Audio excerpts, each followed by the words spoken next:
ভাঙড়ের হাতিশালা এলাকায় তৃণমূল কংগ্রেসের পক্ষ থেকে 21শে জুলাইয়ের প্রস্তুতি সভা করা হয়। সেই সভায় উপস্থিত ছিলেন ক্যানিং পূর্বের বিধায়ক শওকত মোল্লা সহ ভাঙড়ের একাধিক তৃণমূল নেতৃত্বরা। আর সেই সভাতেই বক্তব্য রাখতে গিয়ে বিধায়ক শওকত মোল্লা বলেন, দুই একজন বেঈমান বিশ্বাসঘাতক আছে, দল যাদেরকে তাড়িয়ে দিয়েছে তারা পিছন থেকে ছুরি মারার চেষ্টা করছে।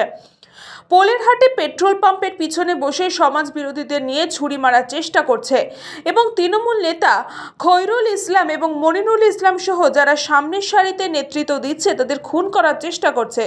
এই সমাজ বিরোধীদের নেতাদের ঘনিষ্ঠদের কাছে অগ্নি অস্ত্র আছে। একজন বেঈমান বিশ্বাসঘাতক আছে, দল যাদেরকে তাড়িয়ে দিয়েছে পিছন থেকে ছুরি মারার চেষ্টা করছে। আমি আমার প্রশাসনের কাছে অনুরোধ, আজকে রাতের অন্ধকারে ভাঙড়ে 2-4-5টা সমাজ বিরোধী নিয়ে বসে কখন খৈরুলকে খুন করার চেষ্টা হচ্ছে, কখন মমিনুলকে খুন করার চেষ্টা করা হচ্ছে, কখন আমাদের যারা সামনের সারি নেতৃত্ব দিচ্ছে তাদের খুন করার বিরুদ্ধে চেষ্টা করা হচ্ছে।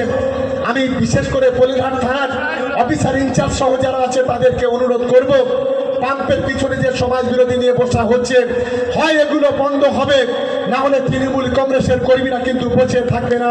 এর যোগ্য জবাব সুদে আসলে কড়াই গন্ডায় দেবে। অন্যদিকে পাল্টা জবাব দিলেন আরাবুল ইসলামের ছেলে হাকিমুল ইসলাম।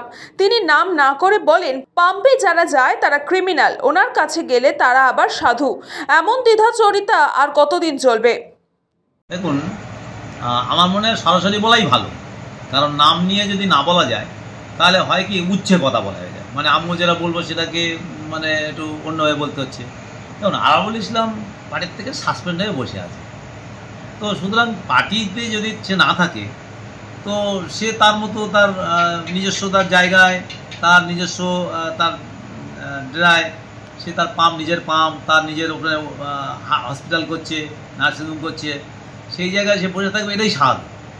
এখন তার কাছে যদি লোকজন যায় তো সেই জায়গায় দাঁড়িয়ে তো গণতান্ত্রিকভাবে সেটা তো একটা মহাবিপদ যে আমার কাছে আসবে। যদি সমাজবিরোধীর প্রশ্ন ওঠে তাহলে ভাঙড়ে আমরা বারবার যেটা বলি যে প্রশাসনের কাছে ভাঙড়ের যে সমাজবিরোধী দৌরত্ব, তাদের কাছে যে আর্মস আছে, বোম আছে, সেগুলোকে তো তুললে মিটে দেয়। আর সমাজবিরোধী যদি হয় তাহলে তার বিরুদ্ধে নিশ্চিত কেস কাবারি আছে, তাকে তো প্রশাসন এমনি তুলতে পারে, তাহলে প্রশাসন তুলছে না কেন? এখন আমি আমার গণতান্ত্রিক অধিকারে আমি আমার জায়গায় বসে থাকবো, আমি একটা দোকানে বসবো কি আমার নিজস্ব একটা ব্যবসায় বসবো, সেই জায়গায় আমাকে আসতে দেবে না বা ব্যবসায় কারো যেতে দেবে না, এটা কোনো গণতন্ত্র হতে পারে না। আর সে তো এখন পার্টিতে নেই, সে তো পার্টির থেকে সাসপেন্ড হয়ে আছে। সুতরাং এইটা আমার মনে হয় উনি প্রতিহিংসা পরায়ণ হয়ে বলছেন। এটা কতটা বলা সমীচীন সেটা সময়ে বলা যাবে। বাবলু প্রামাণিকের রিপোর্ট, নিউজ বঙ্গ টাইম।